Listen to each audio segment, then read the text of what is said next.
haremos en algún momento, si no hoy, en la próxima, una breve mención a Aristóteles y prácticamente Descartes y Kant en la sesión siguiente, para ya ese repaso de la historia. Si nos queda algo lo haremos ya, porque luego viene el receso de invierno. Pero bueno, vosotros podéis participar en lo que queráis, tanto en lo que hablemos ahora como si habéis leído los textos y os ha evocado algo. Son textos sobre los cuales siempre se puede decir algo diferente, incluso son textos muy dinámicos, ¿no? Uno de ellos es el nacimiento de Eros, que está en ese fragmento del banquete que he pasado, y el otro es ni más ni menos que la alegoría o el mito de la caverna, que es muy conocido, pero que se pueden sacar también muchas conclusiones al respecto.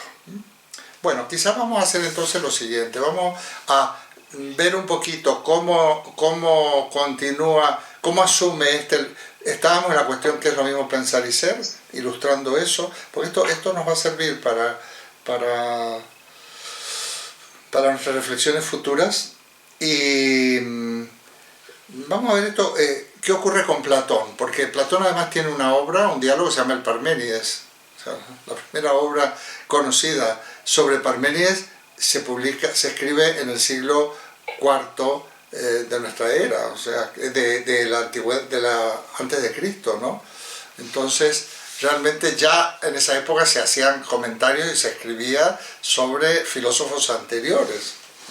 Aristóteles hace mucho esto también. Aristóteles, en la metafísica de Aristóteles y en otras obras, es una auténtica historia de la filosofía. Hay cosas que conocemos, por ejemplo, de los pensadores presocráticos, los del siglo V, por ejemplo, siglo IV, bueno, siglo V sobre todo, y parte del IV, gracias a Aristóteles, que ya hacía historia, porque habían pasado 100 y pico de años. No habla de la antigüedad como si fuera, pues ya ellos estaban, es como si nosotros ahora estuviéramos hablando de Hegel, por ejemplo, o incluso de Kant, ¿no? Más o menos la misma distancia que lo separa a Aristóteles, por ejemplo, de los presocráticos, de los físicos. Bueno, fijaos que vamos a hacer, espero ser breve, pero en esta cuestión, no, para que no se complique la cosa, pero sí que nos aporte. Vamos a ver. Todo el mundo sabe, porque está en cualquier manual, incluso si vosotros metéis en una enciclopedia, ¿no?, que la cuestión central en Platón es la idea. Y todo el mundo lo conoce por la teoría de las ideas. E incluso algunos ya peyorativamente, como realmente se ha divulgado esta cuestión de la teoría de las ideas, dice pues filosofía idealista. Y aquí entramos en un auténtico berenjenal, porque se ha puesto este calificativo de idealista a corrientes muy distintas, y casi siempre con un tono despectivo, negativo, ¿no? Que en mi caso yo lo considero inadmisible, porque es una simplificación y una ideologización del pensamiento que no es nada positivo. Bueno, para Platón, el ser, yo decía que se podía hacer todo un desarrollo histórico de qué es el ser para cada filósofo. Nosotros estamos en ello, No, seguro que no lo tenemos tan claro. Lo tenemos claro, pero siempre se puede afinar. El ser para Platón es la idea. ¿Cómo es posible? ¿Esto qué querrá decir? Bueno, fijaos, la idea viene de un verbo, tiene que ver con un verbo que se llama eideien, que en una de sus acepciones significa ver, pero no ver con los ojos, sino ver con la mente, ver con la inteligencia, ¿no?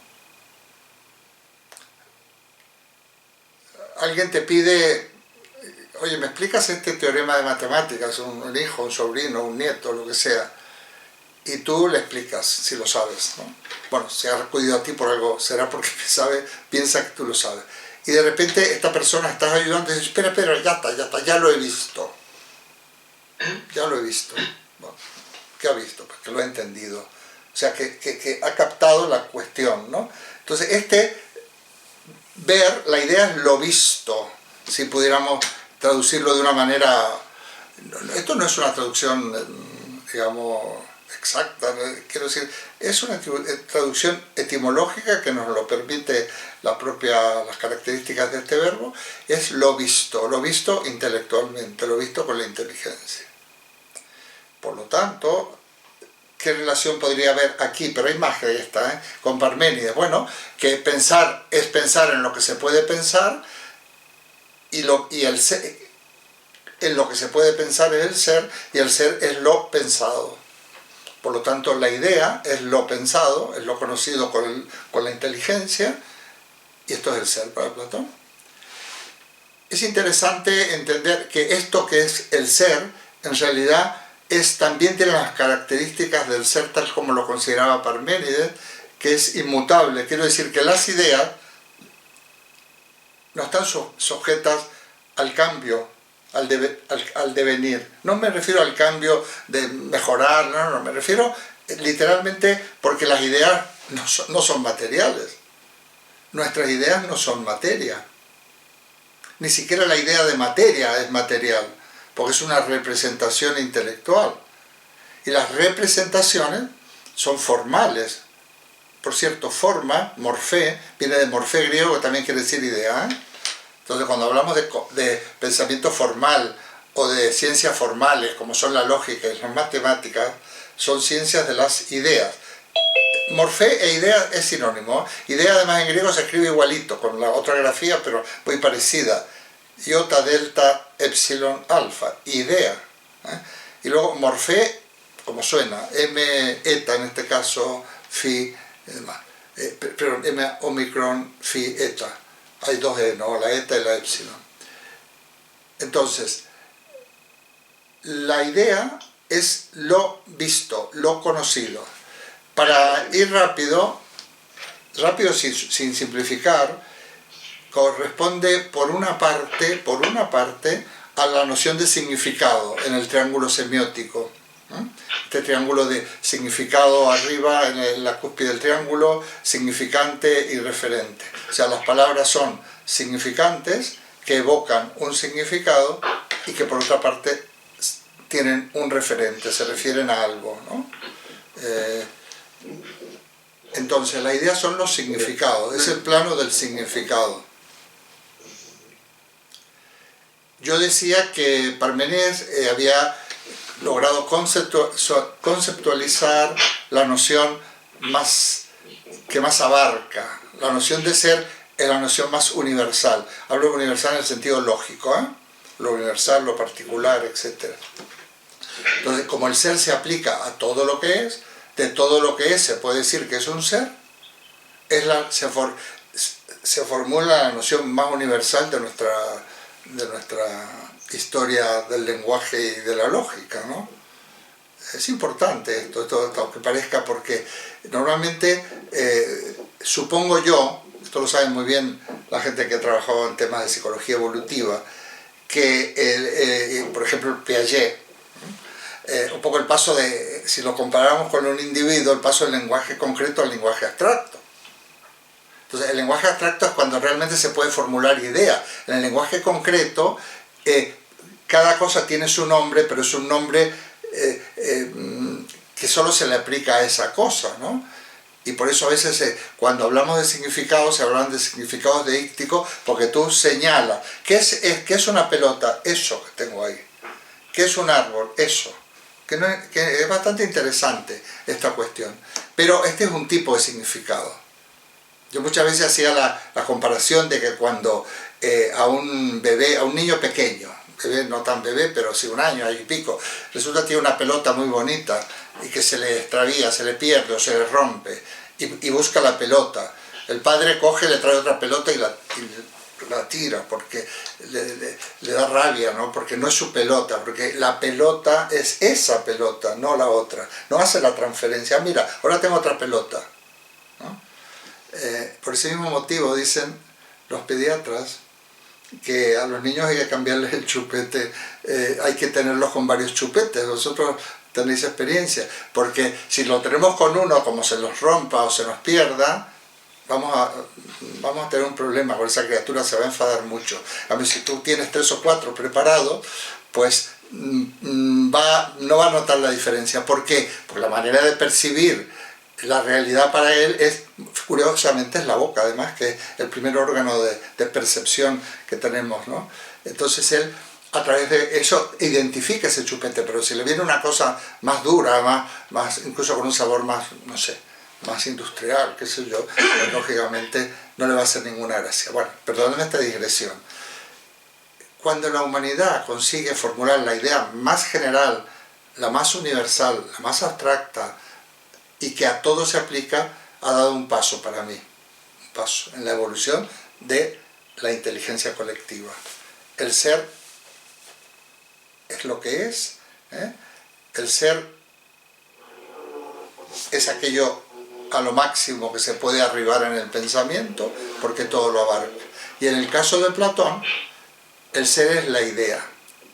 Si yo tuviera una pizarra, diría que el ser de Parménides, lo que han estado en mis clases, es semejante a una esfera bien redonda, hay un solo ser, ¿no? Pero también podríamos, si ponemos una circunferencia que indica que todo lo abarca, ese sería el ser de Parménides. Pero resulta que no todas las cosas son de la misma manera, no todos los seres son de la misma manera, no son iguales, es decir, que cada cosa es lo que es. Entonces yo en ese dibujo ponía unos redondelitos así y decía, bueno, eso es la idea. La idea es, hay seres, estamos en el tema del ser, el ser es lo que es, pero cada ser es algo, podríamos decir que tiene una identidad. Eso es lo que se expresará luego ya en Platón, pero sobre todo en Aristóteles, como la esencia. Todos nosotros somos, también es este vaso, también es este móvil, pero ¿en qué nos diferenciamos? Que esto es un vaso, que yo soy una persona, que esto es una herramienta, un artilugio de comunicación. Entonces, la idea es lo mismo que el ser de Parménides. Luego, la idea como tal también es inmutable, tiene las mismas características que el ser de Parménides, solo que hay una multiplicidad de ideas. A ver si lo puedo dibujar. Eso. Ser de Parménides, la pizarra electrónica, ser de Parménides.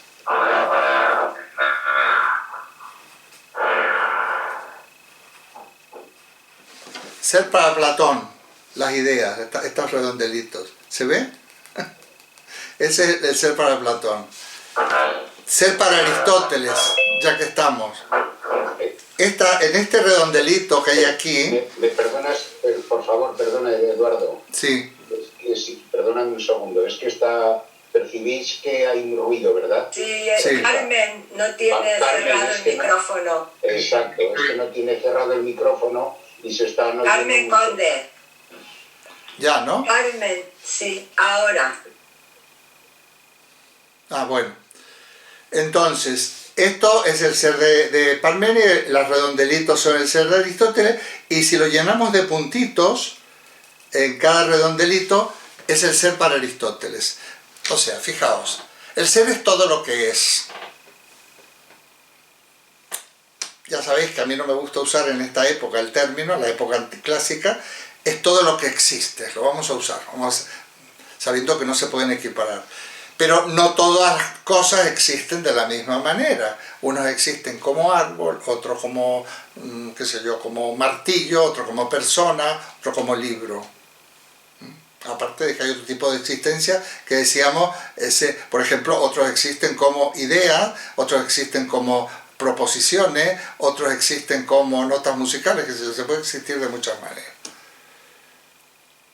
Esa sería la esencia, lo que una cosa es.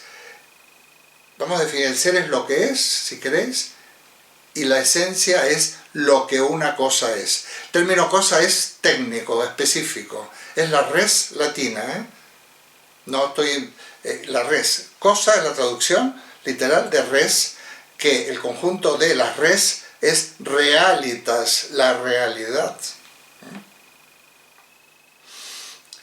los italianos preguntan, usan muchas veces en vez de qué, preguntan cosa.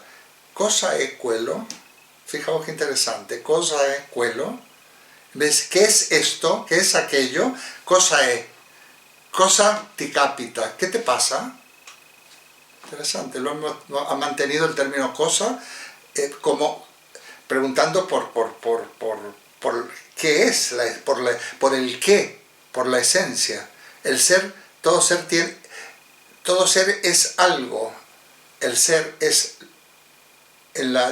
por esto lo trabaja Heidegger, la diferencia ontológica. Que lo que es de un ser, ese lo que es la esencia. ¿Por qué es importante? Porque a partir de la esencia se van a definir los distintos seres. Va a ser el gran definidor, va a ser Aristóteles, que es un lógico, que también es un físico y que también es un naturalista, etc. Y va a clasificar cantidad de especies animales, vegetales y demás. Y todas las definiciones se harán por lo que se llama, esto es un repaso amplio, pero luego se puede profundizar si nos interesa, por género próximo y diferencia específica. Por ejemplo, Canis lupus. Canis lupus quiere decir que pertenece al género de los cánidos, a la especie lupus, de los lobos. Canis canis, el perro común. Canis canis es del género de los cánidos, estos cánidos, los perros. Homo sapiens, género homo, especie sapiens, diferencia específica. Si hemos subsistido, que parece que sí, habría también, en su época, estuvo el Homo neanderthalensis, o sea, género Homo, de los homínidos, es un homínido, grupo, digamos, especie o subgénero neandertal. Entonces, esto es una lógica perfecta. Está el famoso árbol de Porfirio, que ya es un lógico latino que va, gracias a esto, a clasificar todo. ¿Qué es el hombre para Aristóteles? Animal racional. Somos el género de los animales, ese es el género, no tanto biológico, más bien un género lógico, pero dentro de los animales somos racionales. ¿Por qué? Porque la racionalidad es lo que nos define. Por eso la definición de hombre es animal racional. Bueno. Entonces, el ser es todo lo que es, Parménides. Pero en las cosas que son, distinguimos maneras de ser, por ponerlo de alguna manera, o con diversas identidades, o mejor dicho, los seres se pueden agrupar por su esencia. Fijaos, de todo lo que existe podemos predicar que es un ser. Y luego, de la idea de mesa, podemos decir, esto es una mesa. ¿Ah? Porque pertenece, puede ser englobada, esto es el significado de mesa. Ya dará igual que esa mesa sea cuadrada, redonda, que tenga 4 patas, que tenga una pata central, que esté colgada de algún moderna, de alguna cosa del techo, pero que se use como mesa. Entonces, iremos clasificando, por decir así, dentro de los distintos tipos de ser, por su esencia. Pero a su vez está la concreción de esa esencia, que son los individuos. ¿Qué es un individuo para Aristóteles? Lo individual. No es una persona, esto es un individuo. Lo individual, esto es un individuo. Lo que es individual y concreto, o sea, individual y material. La característica de los individuos es que son materiales. Esto luego vamos a hacer para dejarlo ahí.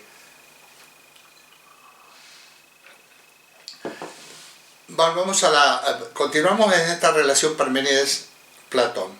Entonces, pero decíamos que pensar solo se puede pensar en el ser. Y nosotros hacíamos una deriva hacia la búsqueda del sentido. Bueno, el contenido de nuestro pensamiento en realidad son las ideas. Porque ¿cómo pensamos? A través de los significados. Nosotros nos comunicamos porque tenemos ideas. Si yo con lo que estoy diciendo no evoco en la mente de vosotros un significado, o sea, una idea, no nos entenderíamos. Luego puede ocurrir que el significado el significado, digamos, el primer significado, estamos hablando de la cuestión semántica. Cuando vamos al diccionario de la RAE, el primer significado sería, ¿no? Oye, ¿me pasas el boli? Entonces siempre hay uno que muy amable te pasa el boli. Ah, gracias. Esto es. Yo he dicho boli, evoca en su mente, tiene el significado boli, lo aplica a esta cosa, no digamos objeto, casi meto la pata, lo aplica a esta cosa, que es su referente, y me pasa entonces se produce en el proceso comunicativo. El significante codifica el significado, la otra persona recibe a través de órganos sensoriales, por ejemplo del oído, son imágenes acústicas, digamos, activa el significado mental y luego lo puede aplicar a esto. Así nos comunicamos. O sea que pensamos a través de conceptos o ideas. Concepto es sinónimo también. Concepto o idea es sinónimo. Bueno, ¿y qué es esto de la teoría de las ideas? Esto si tenéis dudas o tal, o en algún momento haremos uso de esto, porque no olvidéis que vamos a hacer un pequeño curso de epistemología y con algo de lógica, entonces volveremos a hablar de estas cosas. Pero ¿qué ocurre con esto? ¿Por qué Platón dice que lo verdaderamente real, así se lo ha traducido, gran problema, son las ideas? Aquí es cuando se produce el problema. Fijaos. Si vamos a libros de uso, a veces básico, pero no tan básico, se traduce la expresión, que ahora os voy a decir cuál es, en que las ideas son lo verdaderamente real, lo verdaderamente real. Y son dos palabras tremendas, verdad y realidad, fijaos. Sin embargo, cuando la característica que da en los textos Platón es que la idea es el ontos on. Ontos on. Ontos on. Voy a ponerlo con nuestra grafía. Ontos on. Fijaos. On es ente, es del verbo ser, es el participio presente del verbo ser, del verbo de einai. Ontos es un genitivo que quiere decir esta terminación os, T-O-S, es ser del ser. Literalmente se traduce como ser del ser. O sea, el ser del ser, vamos a hacer ahora un giro digamos, más amable desde el punto de vista literario. Digamos que el ontos son es lo más ser del ser. O sea, la esencia en realidad, lo más puramente ser. ¿Ves? Esta, repito que es una traducción literal, lo más puramente ser, el meollo del ser, lo más ser del ser. Pero literalmente lo que se dice en los textos que la idea eidos o morfé es ontosón. Pues ese ontosón se lo ha traducido como verdaderamente real. Y aquí se produce se va a producir una dispersión semántica tremenda que va a dar pie a muchos errores, algunos de ellos tendenciosamente, digamos, auspiciados, porque nos interesa que Platón sea un idealista, o que Parménides sea un inmovilista y Heráclito un revolucionario. Bueno, esto a mí hasta el día de la fecha no me gusta y me desagrada profundamente, porque no sé, mira, se manipula todo, se manipula la historia, ¿no? Pero ya manipular la lógica me parece terrible, y sobre todo la traducción. Bueno, entonces, ¿qué quiere decir que entonces, cómo podemos decir que la idea, vamos a decir que la idea es el ser, porque ya cuando decimos lo real, estamos utilizando una palabra latina, de realitas, idea es el ser. En realidad lo que es la sustancia, pero sustancia, mirad, se dice así, se dice usía, es una OU, ¿ves? Se ve bien, ¿no? No está al revés, ¿verdad? Se pronuncia U, es usía. ¿Os suena esta palabra usía? ¿No suena? A ver, si ves películas de juicios, a su señoría, muchas veces dice, como ha dicho Usía, en autos Usía dictaminó, ¿no? Usía, es un tratamiento de respeto, ¿no? Se mantienen, casi todos los términos son increíbles, Usía. Bueno, ¿y sabéis qué es Usía? Es on en femenino, es lo mismo, es lo que es, porque los participios en griego se declinan, masculino, femenino y neutro. Entonces, on usa, depende del dialecto, o usía, porque hay dialecto ático, dialecto jónico, pero on es el neutro. Bueno, no estoy explicando griego, estoy diciendo que cuando decimos que la idea es usía, estamos diciendo lo mismo, que la idea es el ser. Hemos dicho que es real, que es lo verdaderamente real, no, hemos dicho que la idea es el ser. Los latinos tradujeron usía como sustantia, o sea, sustancia. Y esa sustancia luego tuvo una connotación material, o sea, las sustancias son los individuos, son materiales. Esto a lo mejor alguien lo tiene que escuchar otra vez, pero va a estar grabado, va a estar ahí puesto. Pero eso que tenga esa connotación material ya es Aristóteles, que por cierto es discípulo de Platón. Fijaos, Platón fue maestro de Aristóteles, no discípulo de Parménides porque era mucho mayor que él, ya se habría muerto, pero sí que está dentro, es heredero de esa tradición, pero fue maestro de Aristóteles, que fue a la academia y que todo el pensamiento aristotélico es deudor del pensamiento de Aristóteles, del pensamiento de Platón. Lo desarrolla. No hay contradicción entre Platón y Aristóteles. Esto es muy importante, porque algunos dicen Platón es idealista, Aristóteles es realista, no hay ninguna contradicción. Ya veréis que para Parménides, otra curiosidad la dejo ahí, porque esto es muchísimo, pero a mí me gusta si os pica la curiosidad, porque rodando sobre estas cuestiones vamos a ir aclarando cada vez más. No se trata de agotar una explicación, sino de ir abriendo y que poco a poco le vayamos, a fuerza de volver sobre estos conceptos, cada vez tengan más sentido para nosotros.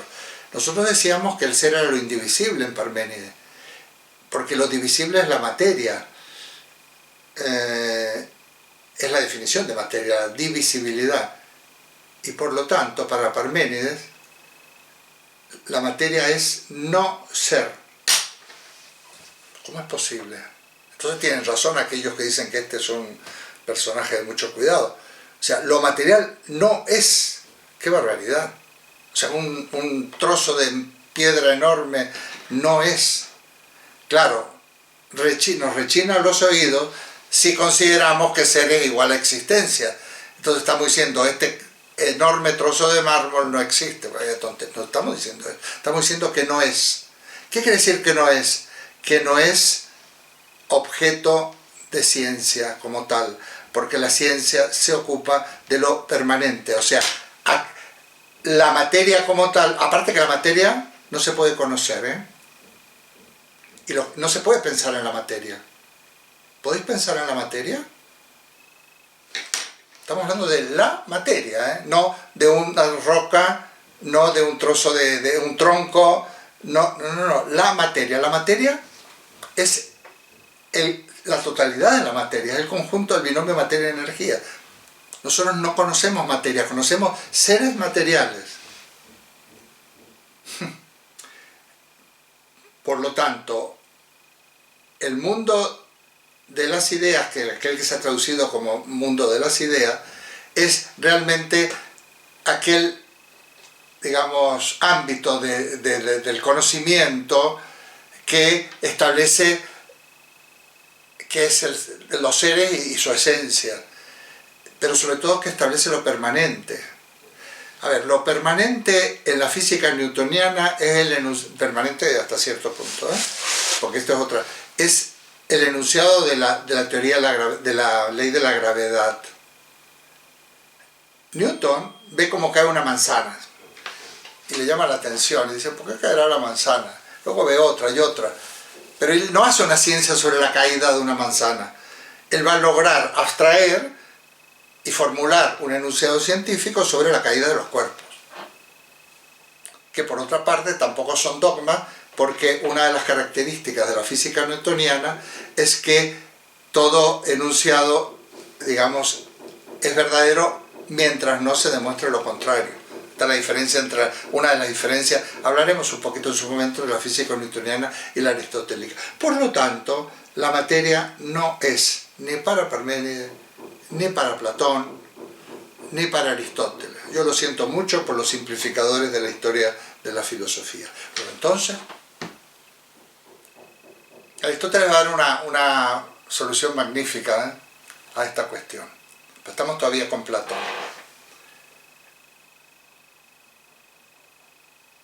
¿Qué ocurre con el mundo, el que conocido como mundo de las ideas, o traducido así? Bueno, está formado por el conjunto de las ideas, y las ideas se puede conocer a través de la inteligencia, a través del logos, en esa correspondencia, pensar y ser, que hereda de su maestro remoto, que es Parménides.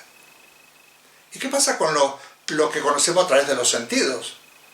Dice Platón, eso es no, con lo que nosotros conocemos a través de los sentidos, o sea, las sensaciones, los distintos sentidos.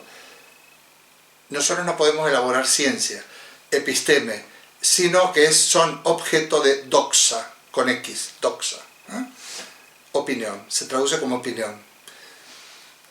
Me hace acordar muchísimo a la distinción que hace Ortega y Gasset entre creencias e ideas. Las creencias son opiniones no fundadas y las ideas son conocimientos fundados. Y nosotros, un escalón más del conocimiento es precisamente poder trascender el mundo de las opiniones para poder acceder al mundo de las ideas. Entonces, esto es lo que está diciendo Platón, pero Platón desconoce, que le quita realidad y cree que sí, que las cosas materiales no existen. Desde luego Platón no atravesaba paredes, ¿no? Entonces tendría claro que si se intenta atravesar una pared se va a dar un trastazo impresionante. Yo quiero que advirtáis que por dónde van los tiros. O sea, que a veces la filosofía se nos hace incomprensible porque no entendemos nada, ¿no? Es como hablar de la virginidad de María, ¿no? ¿Cómo es posible? ¿No? Por decir algo muy respetuoso, por otra parte. Hay cosas que no las entendemos y las sacamos de contexto, ¿no? Entonces, no es que haya dos mundos, el mundo de las ideas y el mundo material, literalmente. Lo que sí es verdad, que en Platón había una cierta, vamos a llamarle influencia de su propio horizonte de comprensión, de su propio contexto. Platón es un gran conocedor de la del mito griego, veréis por qué digo mito y no mitología, y de los mitos, por lo tanto, que es muy interesante porque la filosofía también, como se ha dicho, no viene a sustituir los mitos, no, es otra alternativa. Los mitos ahí están y la filosofía es la ciencia, es la física, y luego será la ética y la política, que viene realmente a completar este desarrollo de la inteligencia humana, históricamente hablando. Pero Platón los conoce muy bien, lo voy a utilizar como ejemplo. De hecho, ahí tenéis dos mitos ahí, o dos alegorías muy interesantes en el texto que he mandado. Y entonces, Platón dice, bueno, el hombre, ser humano, claro, el ser humano, como lo material, no nos interesa, no es que no seamos materiales, lo que interesa es el alma, psique, se dice en griego, de ahí viene psicología, es el alma. Y esa alma habrá vivido, esto es metafórico, porque Platón, esta gente no eran tan ingenuos, ni tan crédulos. El alma habría vivido en ese mundo de las ideas, y como había estado en consubstancialidad con ellas, conocía todas las cosas. Y cuando el alma este hombre, que era alma, solo alma, espíritu, es expulsado del paraíso, olvidará todo. Fijaos qué interesante con la analogía de la situación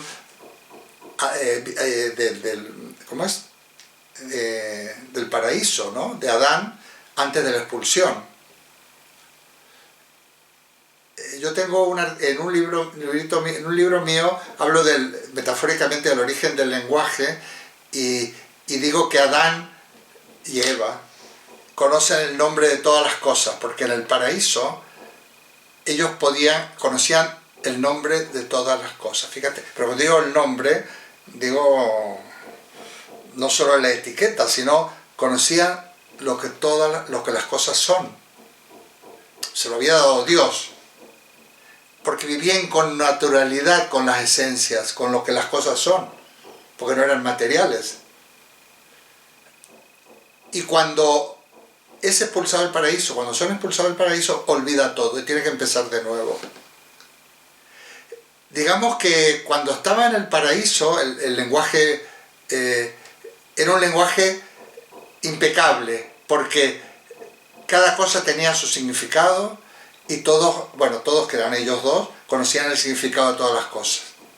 Bueno, esto en la teoría, en la doctrina de semántica, la historia de la semántica, pues sería un paso muy interesante. Luego va a ir poniendo nombre a las cosas, pero ya en este mundo Adán, por eso el lenguaje es... yo en algunos sitios lo digo respecto a los poetas, pero el ser humano son aquellos que ponen nombre a las cosas. O sea que construimos significados en realidad, en virtud de nuestra experiencia. Bueno,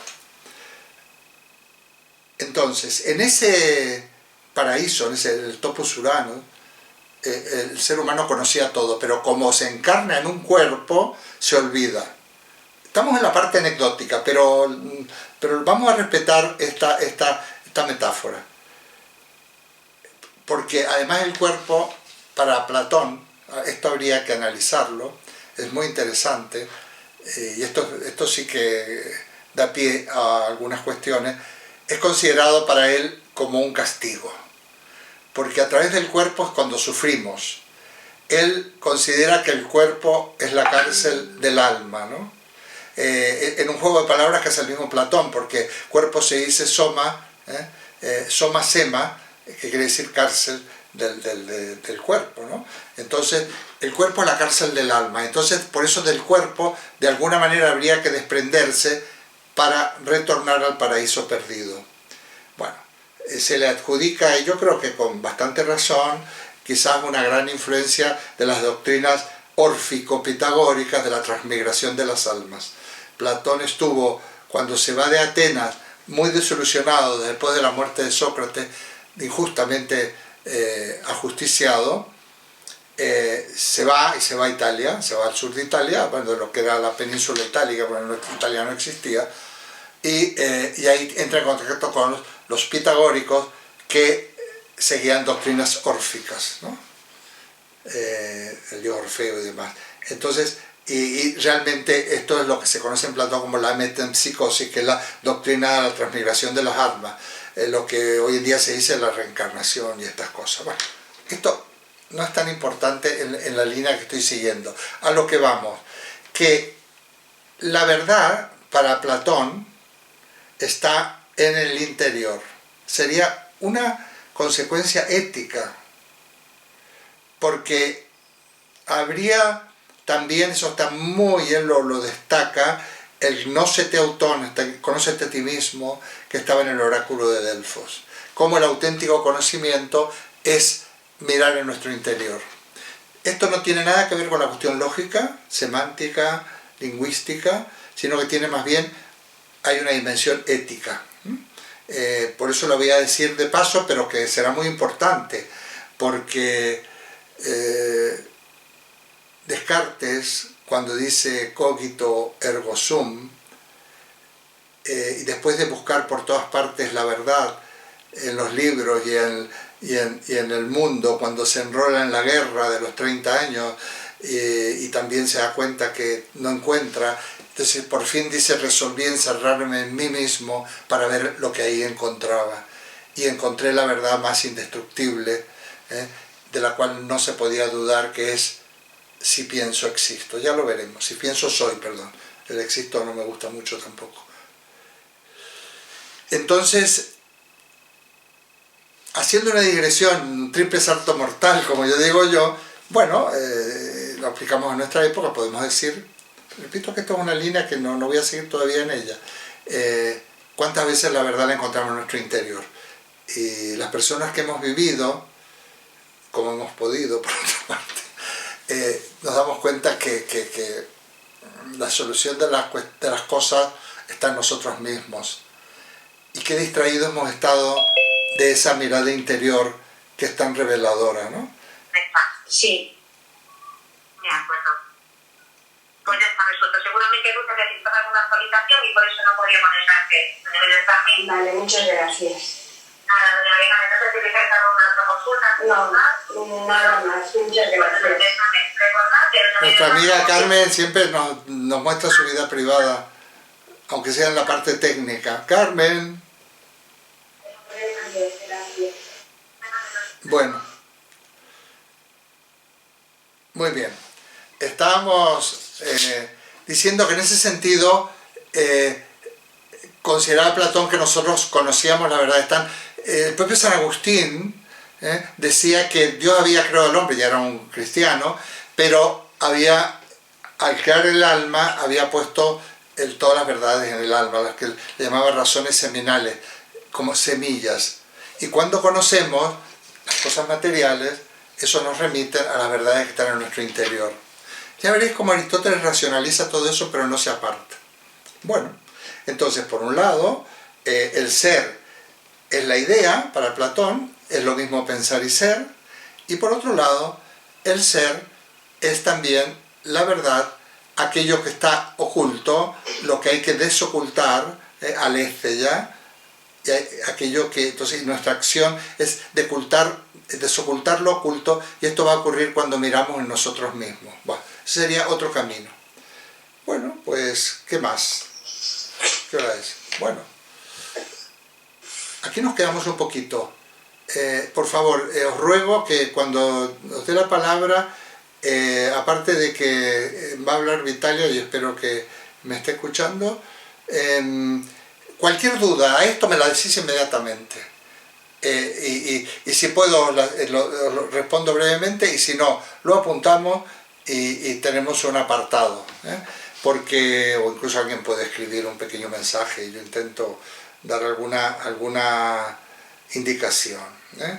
Porque me interesa, estamos simplemente la noción de ser, la noción de idea, la relación ser y pensar, y en la próxima semana veremos la cuestión de la sustancia para Aristóteles y vamos a los principios básicos de la física aristotélica que han guiado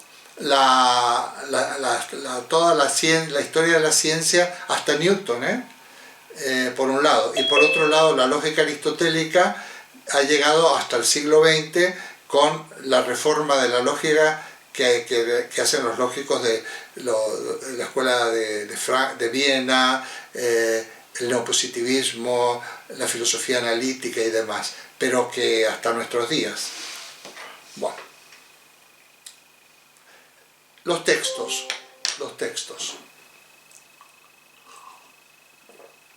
Yo espero que hablemos de eso. Más que yo desarrollar, me gustaría así oíros. A veces no doy la palabra de manera directa, digo a ver qué piensas tú y tú, porque me parece un poco a veces forzar a aquel que no quiere decir una palabra, no dirá nunca ni una palabra, pero en este caso, y sobre todo porque si a lo mejor alguien no se ha preparado, empieza a elucubrar, y sería interesante haber leído los textos y haber por lo menos sacado o alguna interpretación o alguna duda o demás. Los textos, dos textos.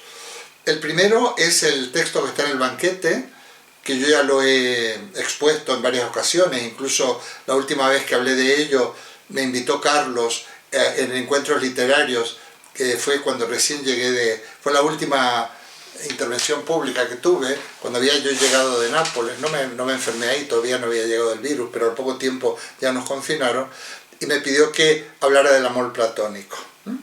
Y fue un encuentro, valga la redundancia, estupendo. Es un grupo magnífico y algunos de vosotros ya lo conocéis. Bueno, esa es la última vez que hablé, porque Eros, el personaje que nace justamente el mismo día que ha nacido Afrodita, y donde Zeus había hecho una gran fiesta en su jardín, en el océano del Olimpo, ahí nace también Eros. Y Eros tiene una doble herencia, es hijo de Penía, que es la diosa de la pobreza, de la carencia, y de Poros, que es el dios de la abundancia, de la riqueza. Y ahí en esa fiesta, Poros embriagado, Penía consigue tener un hijo suyo, ¿no? Y entonces, además nace el mismo día, los dioses no esperan este periodo de gestación, y por eso, bueno, sacará muchas conclusiones. Para mí es una metáfora increíble, preciosa, a ver a qué os suena a vosotros, porque aquí estamos hablando realmente de lo que es del filósofo, ¿eh? Estamos hablando de nosotros, de todos nosotros y nosotras que somos filósofos, ¿eh? Porque todos somos eros en el fondo, porque hemos heredado de nuestro padre Poros la capacidad o el recurso para conseguir lo que necesitamos para buscar el sentido, pero para concretar ese sentido, ¿no? Pero al mismo tiempo, como somos hijos de Penía, estamos condenados, literalmente condenados, a perder aquello que conseguimos. Entonces no podemos atesorar, no podemos decir ya he llegado, ¿no? Sino que lo que conseguimos nos va a servir, lo vamos a usar, a integrar, a disfrutar, lo que sea, pero volveremos a perderlo y vamos a tener que seguir caminando, vamos a tener que seguir la marcha. Bueno, Eros es filósofo, aquí sale la cuestión de la filosofía, aquí sale la crítica que hace Platón a aquellos que se creen sabios, cuando dice que no hay nada más indignante, más patético, más ridículo que aquellos que sin ser ni sabios, ni bellos, ni no sé qué, se creen que lo son. Porque aquel que se cree que es sabio y que todo lo sabe, no busca y por lo tanto permanece en la ignorancia. Aquel que cree que lo que él sabe ya ha llegado, va a ser doblemente ignorante. Porque no solo ignorante porque no hay sabios, sino porque no vamos a encaminarnos en la búsqueda de la verdad, porque creemos que la poseemos. Es muy interesante. Bueno, por aparte que habría que hablar de muchas cosas, del estilo literario que utiliza Platón en los diálogos. Felizmente los diálogos se conservan prácticamente todos.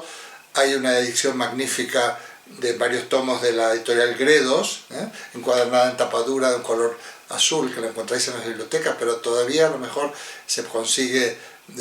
Hoy en día hay un mercado del libro de segunda mano, el que tenga capricho por determinar, no demasiado caro. Algunos son más baratos porque son de segunda mano, otros porque están extinguidos se han puesto carísimos.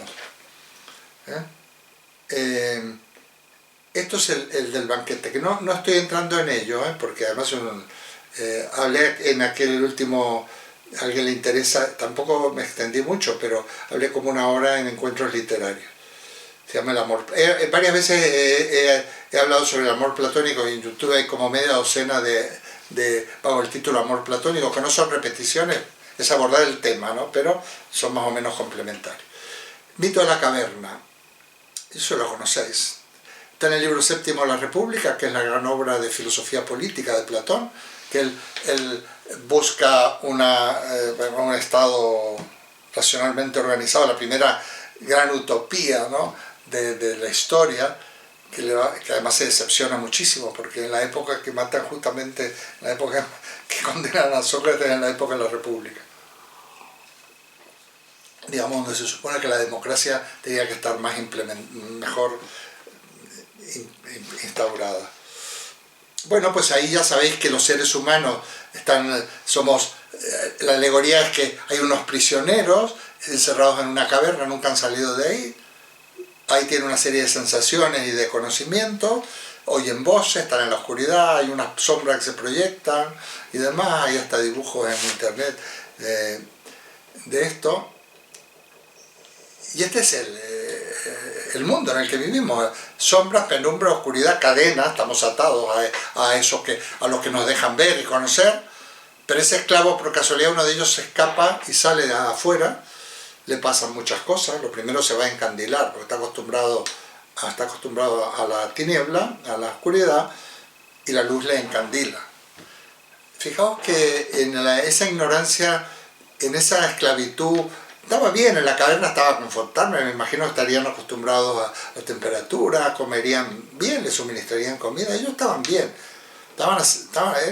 era bastante confortable, porque cuando tú no puedes comparar aquello a lo que te has habituado es confortable, más te da mucho miedo y bastante vértigo, porque él sale a la luz, sale al mundo, no sabe lo que se va a encontrar. Y lo primero es una sensación tremendamente desagradable porque se encandila. Cuando salimos al mundo exterior, a veces nos sentimos desprotegidos, ¿no? Cuando nos quedamos en la intemperie. Son metáforas muy bonitas. Volverá a la caverna a encontrar que la verdad está allí en el mundo de la luz. Fijaos también la analogía, el mundo de la sombra, el mundo material, el mundo de las ideas, ese mundo que está afuera. Bueno, lo que es matar está tan fatal, porque viene, pero ¿qué nos estás diciendo, no? ¿Dónde viene este demente a contarnos estas cosas, a llenarnos la cabeza de pajaritos, cuando bien que estamos?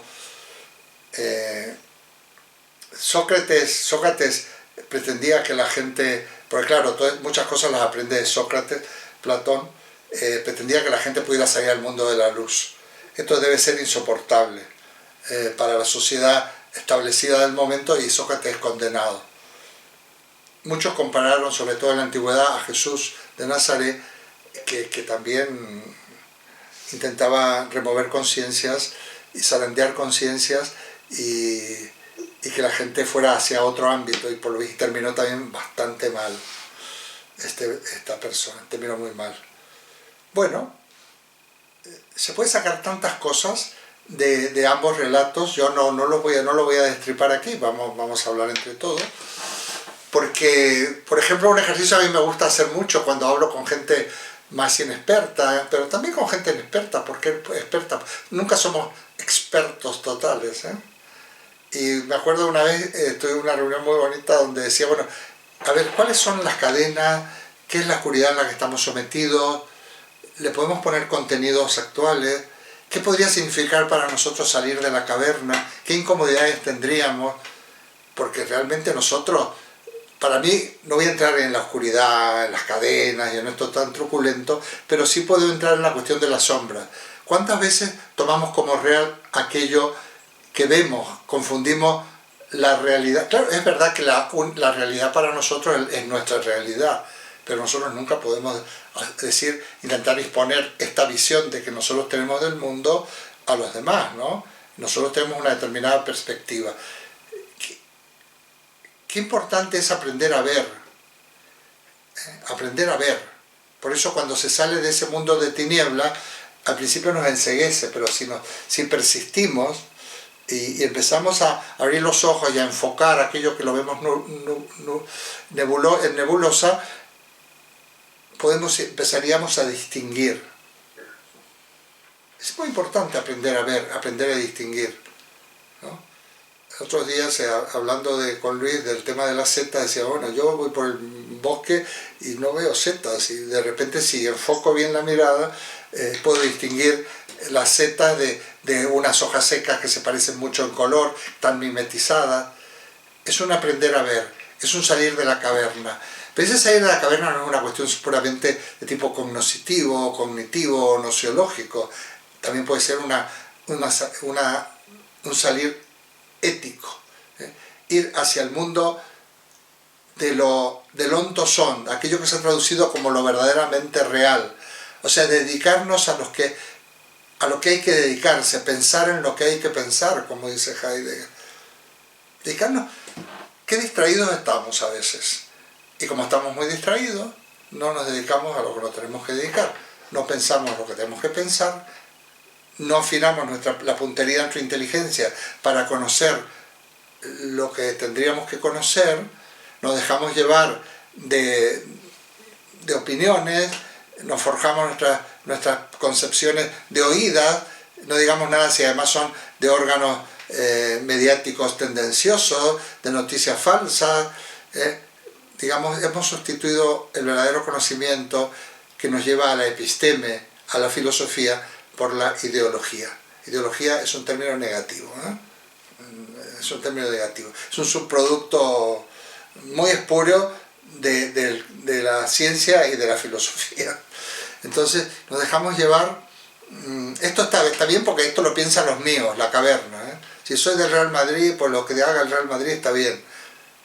Y somos a veces nos ascribimos a tendencias políticas como nos ascribimos a un equipo de fútbol. Bueno, ya me voy yendo por las ramas. Bueno, aquí nos quedamos. Mito de la caverna y alegoría de la caverna y el banquete. No lo he explicado. He hablado además tantas veces, siempre me gusta, porque es emocionante, porque aparte Eros no solo es el ser humano, el filósofo, es el amor, ¿no? Entonces el amor es igual, dejadme que haga esta pinceladita. El amor nunca, en cualquier relación amorosa, cualquiera, nunca podemos decir, no, ya está, ya lo tengo, ¿no? No, cuando creo que algo lo tengo, lo voy a empezar a perder. Yo he dicho muchas veces que el amor está condenado a crecer, porque si no crece, se estanca, y si se estanca, se cae. Tremendo, ¿eh?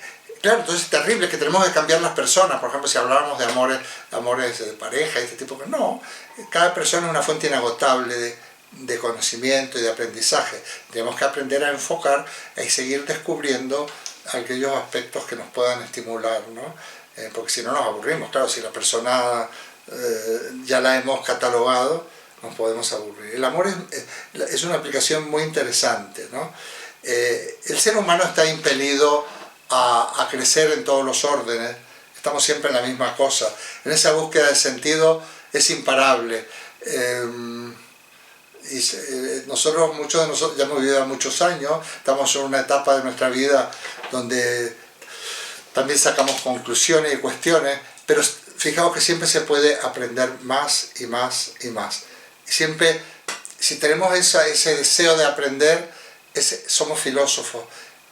Ese es el auténtico amor platónico, el amor a conocer, el amor a saber, el amor a crecer. Ese es Eros, aplicable, repito, también al amor erótico y al amor filial y al amor amical, etc. Bueno, pues aquí me voy a quedar y creo que estamos bastante en hora, sí, estoy bastante disciplinado. Bueno, y os doy la palabra.